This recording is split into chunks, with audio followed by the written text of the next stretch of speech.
अस्सलाम वालेकुम। 10th class chemistry का टॉपिक है केसी यूनिट्स और केसी यूनिट्स किस तरह निकाले जाते हैं, ये आज हम लोगों ने डिस्कस करना है। सबसे पहले देखेंगे केसी क्या होता है। केसी जो है इसकी दो तरह से डेफिनेशन की जा सकती है।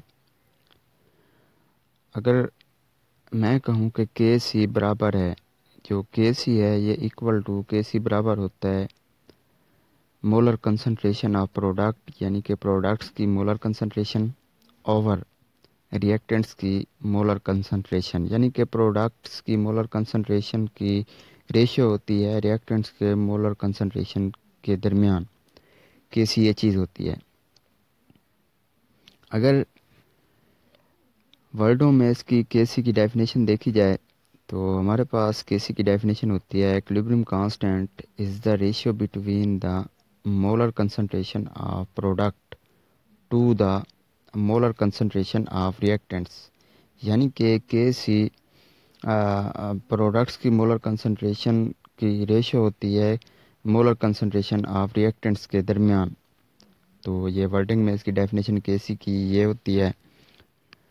इसके बाद हम लोग बुक के अंदर एग्जांपल है, इसको हम लोग देखेंगे और इसमें से केसी यूनिट निकालने की कोशिश करेंगे और देखेंगे कि केसी यूनिट्स किस तरह निकाले जा सकते हैं किसी भी रिएक्शन में। हमारे पास हाइड्रोजन गैस और आयोडीन गैस है। जब ये रिएक्ट करती हैं तो हाइड्रोजन आयोडाइड, यानी कि 2 मोल्स ऑफ हाइड्रोजन आयोडाइड के 2 मोल्स बना देते हैं।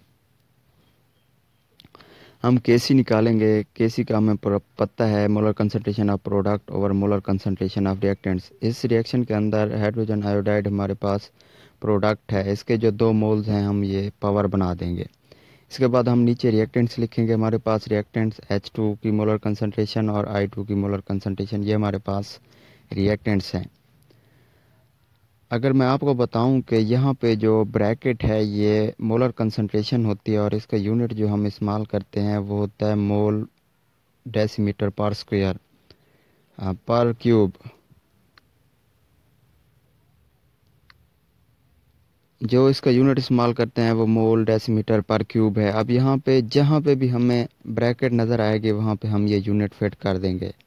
एक ब्रैकेट हमें हाइड्रोजन आयोडाइड पे नज़र आ रही है तो यहाँ पे भी हम मोल डेसीमीटर पर स्क्वायर पर क्यूब का स्क्वायर। इसके बाद हम लोग नीचे भी हमारे पास जो ब्रैकेट है वहाँ भी मोल डेसीमीटर पर स्क्वायर है और मोल डेसीमीटर पर स्क्वायर आयोडाइड के साथ यहाँ पे भी हमें नज़र आती है। ये हम सिंपल क्या करेंगे, ये यूनिट ऐड कर देंगे।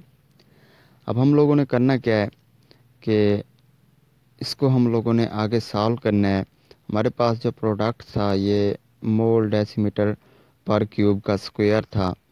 तो मैथ का असूल होता है अगर बेस सेम हो ना तो उनकी पावर जो होती है जमा हो जाती है। तो हमारे पास रिएक्टेंट्स के बेस सेम है, यानी कि मोल डेसीमीटर पर क्यूब और मोल डेसीमीटर पर क्यूब। तो इनको जब हम लोग बेस सेम हैं तो इनकी पावर जमा करेंगे तो हमारे पास ये भी मोल डेसीमीटर पर क्यूब का स्क्वायर बन जाएगा।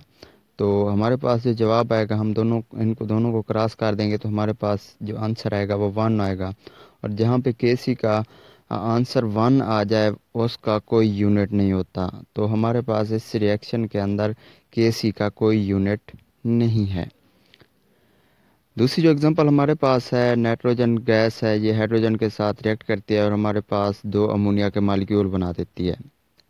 तो सबसे जो पहला काम हमें करना है, हम केसी यूनिट्स निकालेंगे। केसी हम जानते हैं कि प्रोडक्ट्स ओवर रिएक्टेंट्स। तो हमारे पास जो प्रोडक्ट है वो NH3 है और इसकी जो मोल्स की तादाद है वो हम इसका स्क्वायर बना देंगे, यानी कि पावर बना देंगे।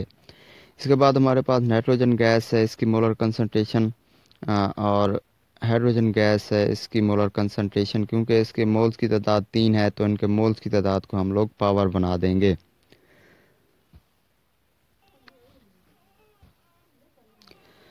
तो इसको आगे सॉल्व करते हैं, सॉल्व करने की कोशिश करते हैं। हमारे पास जो प्रोडक्ट था वो मोल डेसीमीटर पर क्यूब का स्क्वायर था। तो नीचे हमारे पास जो चीज़ है, जो रिएक्टेंट था वो हमारे पास है मोल डेसीमीटर पर क्यूब और मोल डेसीमीटर पर क्यूब का जो था हमारे पास पावर 3 थी। तो अब देखते हैं हम कि इसको सॉल्व किस तरह करना है। हम जानते हैं कि अगर मैथ के असूल के मुताबिक मिसाल के तौर पर एक्स ज़रब खा रहा है एक्स और एक्स के साथ, तो इसका बेस सेम है, तो इसकी पावर जो होती हैं वो जमा हो जाती हैं। तो हमारे पास यहाँ पे x की पावर 4 हो जाएगी मिसाल के तौर पर। अब अगर देखें तो हमारे रिएक्शन के अंदर जो रिएक्टेंट्स हैं नीचे इनके बेस सेम हैं, तो इनकी पावर जो है वो भी क्या हो जाएंगी, जमा हो जाएंगी। तो वो हमारे पास बन जाएगा, नीचे जो रिएक्टेंट्स बन जाएगा वो होगा मोल डेसीमीटर पर क्यूब का पावर 4, ये हो जाएगी हमारे पास। तो मैथ का एक रूल होता है कि अगर दो चीज़ें ज़रब खा रही हों, मिसाल के तौर पर हमारे पास x की पावर 4 है और नीचे बट्टा है, सॉरी बट्टे में हो चीज़, तो नीचे x की पावर 2 है और ऊपर x की पावर 4 है।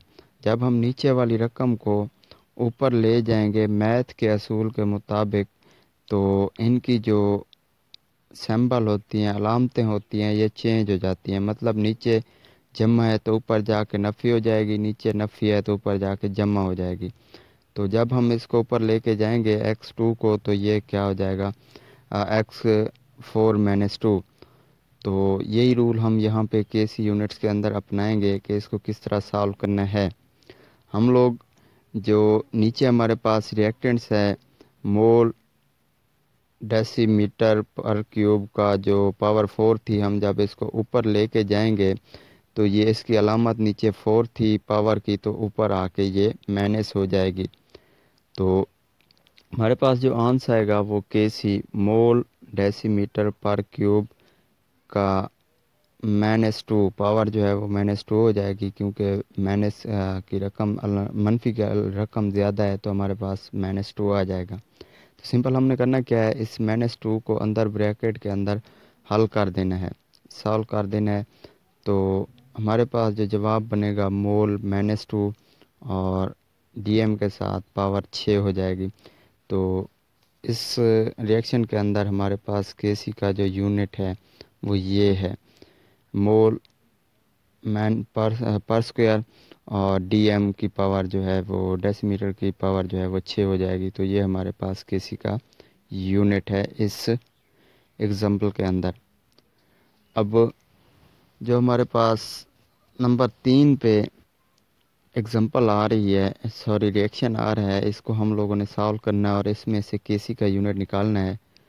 वो हमारे पास है PCl5, यानी कि फास्फोर पेंटाक्लोराइड।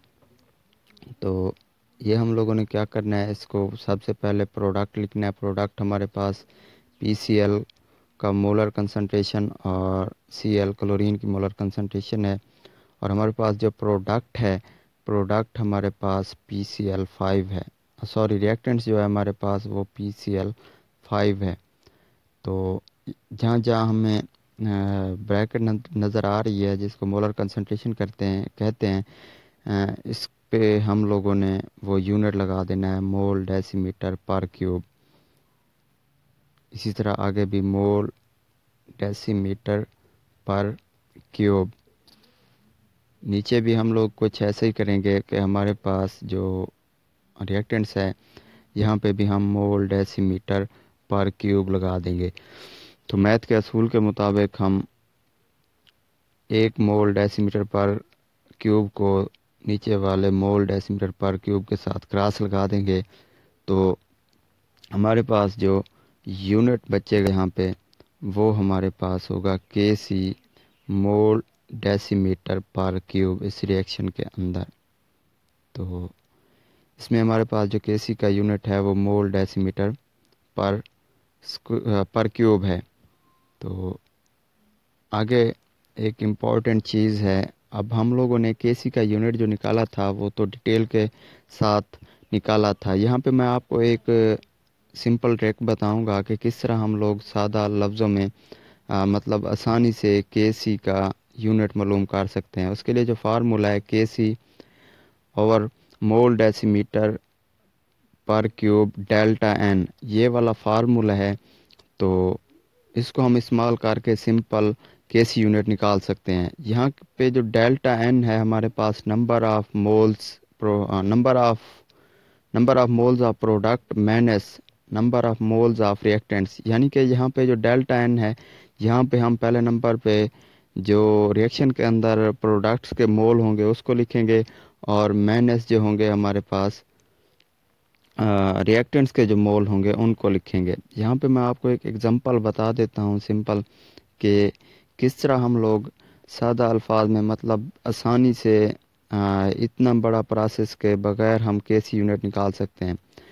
मिसाल के तौर पर मैं आपको बताता हूँ, यहाँ पे N2O4 है, ये हमारे पास रिएक्टेंट्स हैं, और 2N2 ये हमारे पास प्रोडक्ट हैं। यहाँ पे जो रिएक्टेंट्स हैं मोल की तादाद 1 है और प्रोडक्ट में मोल्स की तादाद 2 है। जब हम इनको मैनेज करेंगे तो जवाब 1 आएगा। तो 1 को अंदर तरफ दे देंगे तो KC का जो यूनिट आएगा वो मोल डेसीमीटर पर क्यूब आ जाएगा। ये सिंपल ट्रिक थी। इस सिंपल ट्रिक को हम इस्तेमाल करके आसानी से KC यूनिट निकाल सकते हैं।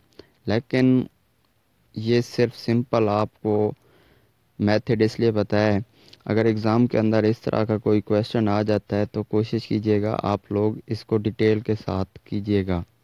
इसको आप लोग इस फार्मूले की मदद से ना करना, ये जस्ट आपको एक ट्रिक बताई है कि किस तरह हम लोग इसको इस्तेमाल करके आसानी से KC यूनिट निकाल सकते हैं। Thank you very much.